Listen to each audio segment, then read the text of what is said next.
వాళ్ళు పర్వతాన్ని ఎత్తి పట్టుకుని నన్ను నమ్మకుండా పక్కకి వెళ్ళిపోయినటువంటి వాళ్ళని కూడా పిలిచి, బాలుండీతడు కొండదొడ్డది మహాభారంబు సైరింపగా దాలండో ఎనిదీని కింద నిలువంచింతింపగా బోలది శైలాంబోనిధి జంతు సంయుత ధరాచక్రంబుపై పడ్డ నాకేలల్లాడదు బంధులార నిలుడి క్రిందం ప్రమోదంబునన్ అంటాడు. మీరు బెంగపెట్టుకోకండి, ఈ కొండ కింద పడదు. సమస్త బ్రహ్మాండం వచ్చి కొండ మీద పడిపోయినా కొండ కింద పడకుండా పట్టుకుంటాను.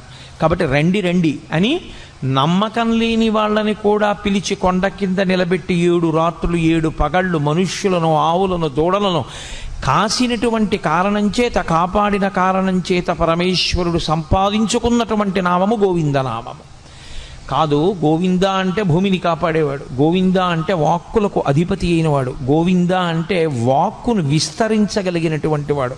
వింద అన్న శబ్దానికి అర్థం తంతువుగా సాగడం.